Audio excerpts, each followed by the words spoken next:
Zach is back. It's the Zach Gelb Show on Fox Sports 920 The Jersey.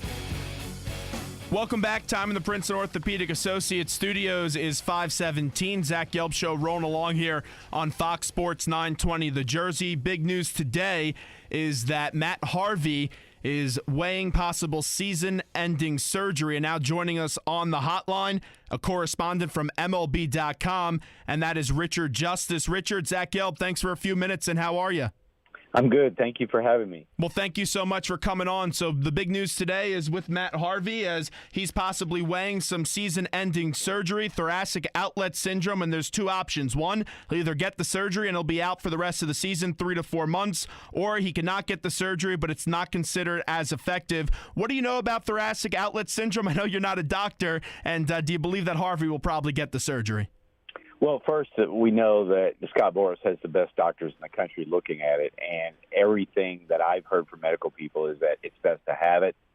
He should be ready to go next year and can continue on with his career. You know, watching him this year was obviously it was not right. Now, you know, was it the high leverage innings workload last year, or was it something else? And obviously now it was something else. This is what happens when you build your whole franchise around young pitchers. It was a dream rotation, but you knew there's an attrition rate with pitching, and so it's a tough day. It's a tough day for the Mets because they've, up until this point, they've done everything right in building the franchise, but you have to deal with this stuff with young guys at times.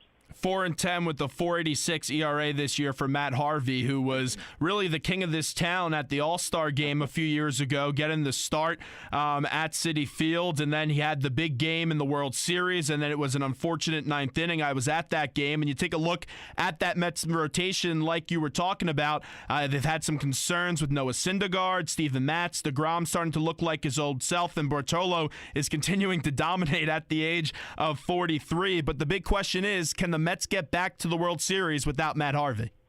You know, can you get to October? If you can get to October and you can have Syndergaard, Matz lined up, you know, yes, you can get to the World Series. You got to get to October 1st. And what you give them hope is if you look around baseball, okay, are they better than the Nationals? They're not better than the Nationals. The Marlins are really a really good team. But then you look at the other divisions and you say they could play with the Cardinals. The Pirates are playing great right now, but they've been flawed at times. The Dodgers have had more injuries than anybody in baseball. So, yeah, you want to get to September playing meaningful games. And, you know, the thing you find about baseball teams is that they have the room has a collective ego. They overcame a lot last year, and they feel like, okay, this is one thing we can overcome. And I'll never forget when Garrett Richards got hurt 2 years ago in Fenway Park. I mean, the Angels were crushed. You said, okay, they cannot go to October. Mike Scioscia held a 45-second team meeting and just said, hey, look, right now we have to comfort Garrett. He is feeling pretty bad right now. Our job is to make him feel good. And the unspoken in that was, we're going to be okay. We're good enough here. So you go on. You get to play. You play today. You play tomorrow. You keep going. Also, you have Zach Wheeler hopefully coming up sometime in August. As I know they're not going to rush him back, but now that's even a bigger return now, is the return of one Zach Wheeler. Yeah, and the positive side is the lineup. The lineup is starting to look good. It's changed, you know, with Loney in there, with Kelly Johnson in there, with the kid coming up, and this is why in building the franchise, that John Rico and Sandy Alderson, those guys, refused to part with their best young players. You know, it was easy. People like you and I were screaming, okay, you got to do this, you got to do that. They didn't do anything until they felt like they were at that point where they were good enough to win a championship, and they went and got Cespedes, and it changed everything. So you get to go play. It's imperfect, but when you look around baseball right now, there really aren't any perfect teams. We're talking to Richard Justice, correspondent for MLB.com. Richard, I got to get to the lineup tonight. Wilmer Flores has been red hot in his last 4 games, has 4 home runs, had 2 multi-home run games. But tonight he's not in the lineup, and they're going with Jose Reyes at third base. You're getting ready to play the Nationals, a team the Mets have struggled up against this year. How do you not have the red hot bat and Wilmer Flores in that lineup? Well, let's see what Reyes does, and I think one part of it is they want to find out if Reyes can contribute, and that gives you some roster flexibility.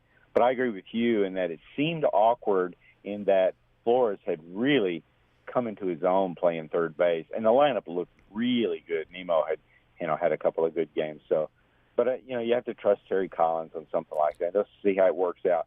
I think the first thing is you have to find out about Reyes.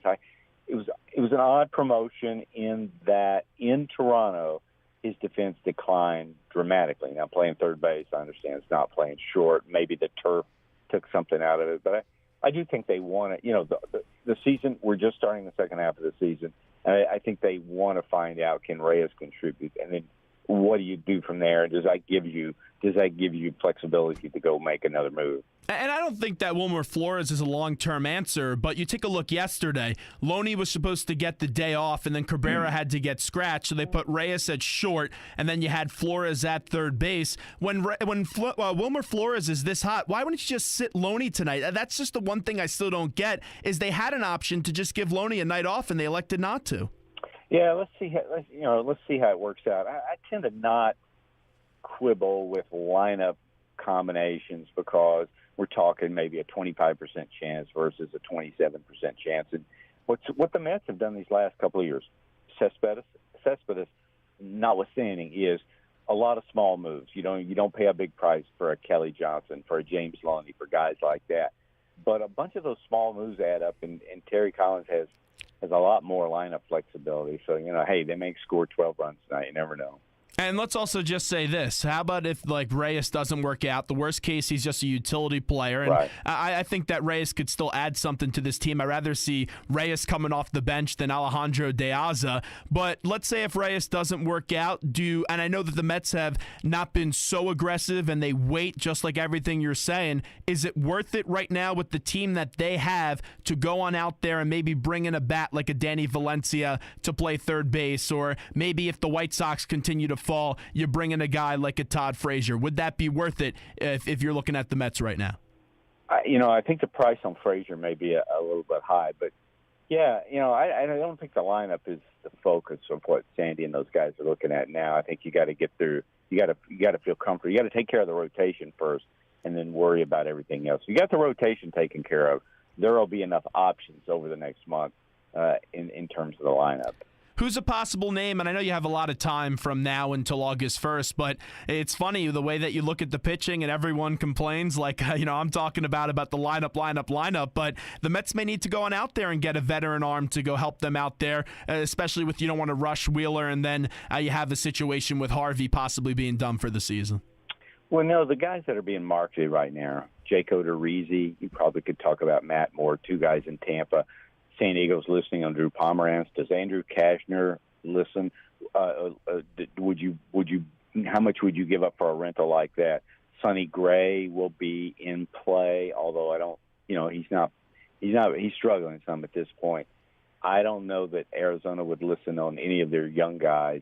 But here's the other side of that. Boston is aggressively pursuing pitching. Baltimore, Texas is pursuing pitching. The Dodgers intend to go out and get another guy. But, the smart moves are like the Dodgers targeted Bud Norris as a guy who completely transformed his career the last month and said, okay, let's don't wait. Let's go get a guy now. Miami did that with Fernando Rodney. They said, okay, we're not going to wait around for a starting pitcher. We can upgrade our bullpen right now. Let's do it. I got two more on the Mets before we get to the Phillies and the Yankees. We're talking to Richard Justice. Jose Reyes got a standing ovation coming back, and that doesn't surprise me because he was beloved by the Mets fans, and everyone thought of the happy times with David Wright and Jose Reyes. And there's no defending what Jose Reyes did, but the reality of the situation is the Mets need some help offensively. He was given a second chance. Did you have a problem with the Mets fan giving Jose Reyes a standing ovation coming on back? Well, it's exactly what you said. They have fond memories. I'm sure those people who gave him a standing ovation didn't read the police reports or understand the reasons that Commissioner Manfred suspended him. So that's what you have in sports. He's our guy. And, from a larger standpoint from that, if Sandy Alderson's comfortable that he understands what he did, and I believe in the second chance, give him a chance, because I know they thoroughly background the guy. And there's no defending what he did, and the standing ovation was awkward, but that happens in sports sometimes. Yeah, and we've seen it a lot now with everything that happens with domestic violence in sports. Okay, so one more on the Mets. D'Arnaud has been impressive since coming back, has some pop in that bat, and has really helped the lineup. We talked about the addition of Animo that has really given the Mets a new life after they were swept by the Nationals, and they go back out, respond, sweeping the Cubs and winning the series up against the Fish. Another bat that could still help the Mets, and Loney has been nice at first base, is Lucas Duda. What have you been hearing on Lucas Duda and a possible return for him? Well, I think still a ways away. I mean, I believe he started I don't believe he's swung at pitching yet. I think he just swung the bat a little bit. Certainly has swung at live pitching. So I would think if they could get him by, the last 5-6 weeks of the season, they'd be happy. And you're right. With D'Arnaud and with Duda, the lineup looks completely different. Obviously, David's not going to be back anytime soon. But Granderson starts to hit. Again, though, the focus is the rotation and taking care of that because you got 2 question marks and a big hole there left by Matt Harvey. All right, let's get to the Phillies, and I've been impressed with Velasquez coming off the DL. Eflin went the complete game, a nice 2-hour and 8-minute game, something that you don't usually see anymore in baseball. Eichhoff has really turned it around after 2 really poor months, and you have Aaron Nola, who has been struggling, and they're going to skip him tonight, and he's going to have a simulated game. But really, you got to give a lot of credit to Pete Mackanin because just like what you saw with the Mets for a few years with Terry Collins when he didn't have a lot of productive lineups and productive talent on the team, Mackanin still, after going through a rough month of June, has really turned this baseball team around and has done a good job for the Phillies. Yeah, and I think if you're a Phillies fan, you can now see the future. And you saw it there in the hot start. They were winning a lot of one-run games. They were coming from behind to win. But they were collecting young arms. They were collecting young players. There's more at the minor league level. Velasquez looks like a keeper. I think Mark Appel will be when he gets back.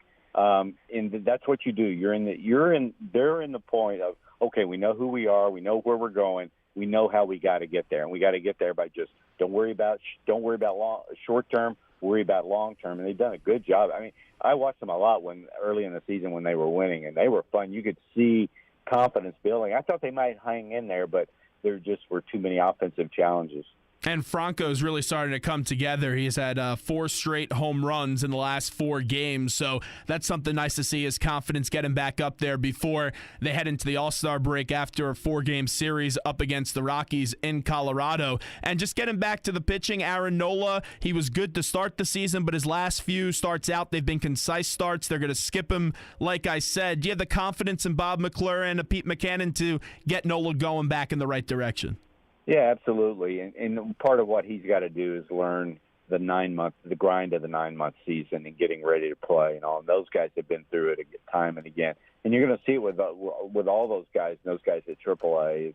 There's a learning process to this thing. The league is going to adjust. You have to adjust back. We're seeing it in Houston with their 2 big guys from last year. Keuchel and McHugh have had a tough time getting started. Now they're good. That's part of the game. That's part of the adjustment. That's why it's so amazing to see guys like Trout and Harper who almost never seem to struggle. The league never caught up with them, and when it did catch up, they were able to adjust. And let's get to the Yankees before we let Richard Justice run from MLB.com. The Yanks are in a situation where they're 5 out of that second wild card spot. I don't see them ever leapfrogging this year any of those teams in the AL East that are in front of them currently right now. The big question with the Yanks is, when does Brian Cashman decide to get rid of an arm in the bullpen and maybe acquire a Kyle Schwarber from Chicago? And then also you have a situation with Carlos Beltran that I think it would be favorable to the Yankees' advantage to go on out there and get something in return to maybe an AL team that needs a bat. I think you play the standings, first of all. And second of all, I don't think it's in their DNA. Would they trade Beltran? Would they trade Andrew Miller or Chapman? So far they have told teams absolutely no way. I don't know that the Cubs would do Schwarber for Miller, although Andrew Miller is the guy the Cubs have targeted. I just think you have to soldier through it and just try to get better in the offseason and hope Bird can play, hope Judge can play, hope Caprillion comes next year, hope you had a good draft. I appreciate the discipline they've shown. Al Steinbrenner said over the winter several times, we shouldn't have to have a $200 million payroll to win the World Series, and that means drawing a line in the sand and don't overextend yourself anymore, because while Ellsbury's signing made sense, while Sabatia's signing made sense on the day they did it, when you make commitments like that, there's a price to be paid. And you have to give them a lot of credit. They have a plan, and they have stuck resolutely to that plan the last 2 off seasons. Yeah, but just when you take a look at the Cubs, and I understand what teams say now on July 7th could be different in a few weeks, especially when you get close to the deadline. That just seems like a match made in heaven with the Yankees and the Cubs, because you take a look at what Theo Epstein's doing in Chicago, Richard, and what he did with Boston. If he's able to deliver a championship to Chicago, that's the greatest GM of all time, breaking a curse in 2 cities. Yeah, and I think he's already that. I mean, he's one of the real special ones. You look at this All-Star game, look at the impact he had on how many players, and look at the pennant races now, the impact he had with Betts and Bogarts and Jackie Bradley and then those guys in Chicago. But you know what happened there is they had a plan, and they gave him the resources, and they gave him the years to execute that plan. And that's not what the Yankees are going to do. Now, would he give up Schwarber for Miller? That's what you're asking. That's a great weapon, and things change by the day. They're scuffling a little bit in the bullpen. Maybe it would make more sense. But Theo's pretty darn disciplined about sticking to the plan. Schwarber's part of the plan, so that would be one of those trades that would make you would turn your head. Hey, you bring up the All-Star game. I don't get how Daniel Murphy's not starting. It's a joke. And then you have Seager out with the Dodgers, who should also be playing, starting in that All-Star game. And you take a look, Salvador Perez has the most votes for the All-Star game with a 274 average. And obviously, Salvador Perez is an extremely talented baseball player. Is there any way that the MLB could change the All-Star voting to get the right guy starting in the All-Star game? No, it's the fans' game, and that's the way it ought to be. And I think that what's important is that the right players get there, get to San Diego. What's the larger picture for me is that there's 41 guys that are in their first or second All-Star game. We're seeing a sea change in baseball. Mike Trout's 24 years old, and there are only 7 players in the game that have more All-Star experience than Mike Trout. Wow! And we're just seeing it's a whole new world out there. And Trout and Harper in 2012, they led the way. Hey, Richard, this was a whole lot of fun. I appreciate the time today. Thanks so much, my friend.